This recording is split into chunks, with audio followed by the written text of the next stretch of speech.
చదువుకొని రాత్రింబవళ్ళు శ్రమించి మరి పోలీసు ఉన్నతోద్యోగంలో చేరి 26 సంవత్సరాలు ఈ రాష్ట్రానికి దేశానికి సేవ చేసి ఇంకా 7 సంవత్సరాల సర్వీసు మిగిలి ఉండగానే ఉద్యోగానికి రాజీనామా చేసి ప్రజా సేవ చేయాలనుకున్న నాకు మా పార్లమెంటు నాగర్ కర్నూల్ పార్లమెంటు గడ్డకు మరొక్కసారి సేవ చేసే అవకాశం ఇచ్చిన పెద్దలు గౌరవనీయులు తెలంగాణ ఆవిర్భావానికి మూల కారకులు పోరాట యోధులు తెలంగాణ తొలి ముఖ్యమంత్రి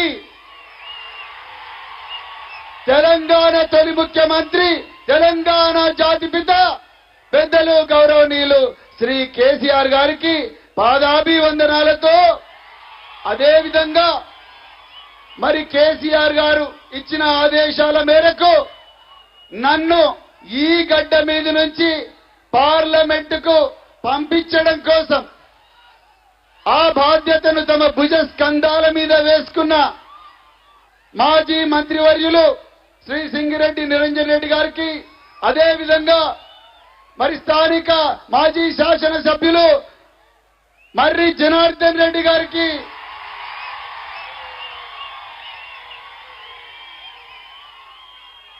అదేవిధంగా అలంపూరు ఎమ్మెల్సీ చల్లా వెంకట్రామరెడ్డి గారికి అలంపూరు ఎమ్మెల్యే విజయుడు గారికి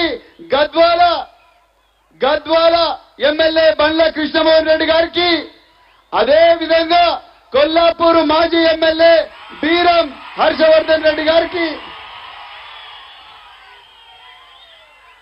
అదేవిధంగా అచ్చంపేట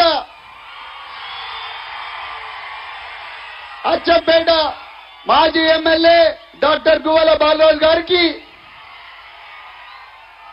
అదేవిధంగా కల్వకుర్తి మాజీ ఎమ్మెల్యే జైపాల్ యాదవ్ గారికి డాక్టర్ నాగం జనార్దన్ రెడ్డి గారికి అదేవిధంగా మరి జడ్పీ చైర్పర్సన్లకు అదేవిధంగా మరి జడ్పీటీసీలకు ఎంపీటీసీలకు వేదిక మీదున్న ఎంతో మంది నాయకులకు అదేవిధంగా వేదిక కింద ఉన్న నల్లమల్ల కొదమ శివాలకు చిరుతపుళ్లకు అందరికీ పాదాభివందనం చేస్తూ మిత్రులారా ఒక్కటే విషయం చెప్తాను. మిత్రులారా, కేసీఆర్ గారి ఆశీర్వాదంతో మీరందరూ నన్ను ఈ గడ్డ మీద నుంచి ఢిల్లీలో ఉండే పార్లమెంటుకు పంపించిన తర్వాత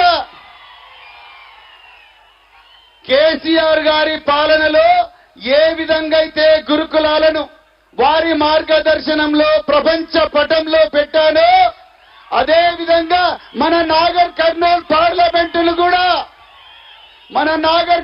పార్లమెంటు గడ్డను కూడా ప్రపంచ పటంలో నిలబెట్టే అవకాశం మీరు ఒక్కసారి ఇస్తారని చెప్పేసి నేను కోరుకుంటున్నా. మిత్రులారా, తప్పకుండా మీకు రుణపడి ఉంటాను. నిరంతరం మీ మధ్యలోనే ఉంటాను. మన బిడ్డలు నేను పార్లమెంటుకు పోతే మీరందరూ కూడా పార్లమెంటుకు పోయినట్టే. మిత్రులారా, నేను పార్లమెంటుకు పోతే నిరుద్యోగ యువకులు పార్లమెంటుకు పోయినట్టే, నేను పార్లమెంటుకు పోతే రైతు కూలీలు పార్లమెంటుకు పోయినట్టే, నేను పార్లమెంటుకు పోతే విద్యార్థులు పార్లమెంటుకు పోయినట్టే, నేను పార్లమెంటుకు పోతే ఈ గడ్డ మీద పుట్టిన ప్రతి బిడ్డ, ప్రతి అక్క, ప్రతి చెల్లెలు, ప్రతి తమ్ముడు, ప్రతి అన్న అందరూ కూడా పార్లమెంటుకు పోయినట్టే. అందుకొరకే మిత్రులారా, ఇది ఒక ఆశయానికి, కేసీఆర్ గారి ఒక ఆశయానికి, మరి రేవంత్ రెడ్డి గారి అహంకారానికి మధ్యలో జరుగుతున్న పోరాటం ఇది.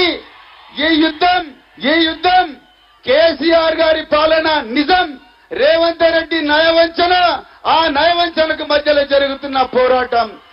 నిజం గెలవాలి, అబద్ధం ఓడాలి. కొండ చిలువలు ఓడిపోవాలి, చలిచీమల్ లాంటి మనమందరం కూడా గెలవాలి. మిత్రులారా, ఈ యుద్ధం తెలంగాణ కోసం త్యాగం చేసిన అమరవీరులకు మధ్యలో, తెలంగాణ అమరవీరుల ఆశయాలకు ద్రోహం చేసిన కాంగ్రెస్ బీజేపీలకు మధ్య జరుగుతున్న పోరాటం. మనమందరం గెలవాలి మిత్రులారా, మనమందరం గెలవాలి, తెలంగాణ ప్రజలు గెలవాలి. ఆ తెలంగాణ ప్రజలను ప్రపంచ పట్టంలో నిలబెట్టిన కేసీఆర్ గారి మార్గదర్శనంలో మన సైన్యం గెలవాలి. గెలవాలా అవుతా? రెండు చేతులెత్తి చెప్పండి. గెలవాలా అవుతా? గెలవాలా అవుతా? గెలవాలా అవుతా? కారు గుర్తుకే, కారు గుర్తుకే, కారు గుర్తుకే కేసీఆర్ గారి నాయకత్వం. గట్టిగా చెప్పండి చివరి వరకు కూడా. కేసీఆర్ గారి నాయకత్వం, కేసీఆర్ గారి నాయకత్వం. జై తెలంగాణ. ధన్యవాదాలు. ఇప్పుడు పెద్దలు గౌరవనీయులు తెలంగాణ ఆవిర్భావానికి మూల కారకులు, తెలంగాణ తొలి ముఖ్యమంత్రి, భారత రాష్ట్ర సమితి అధినేత, మనందరికి కూడా మార్గదర్శకులు పెద్దలు గౌరవనీయులు శ్రీ కేసీఆర్ గారిని తమ విలువైన సందేశాన్ని ఈ నాగర్ కర్నూల్ పార్లమెంట్ ఈ జన సముద్రానికి ఇవ్వాల్సిందిగా నేను కోరుకుంటున్నాను. థాంక్యూ.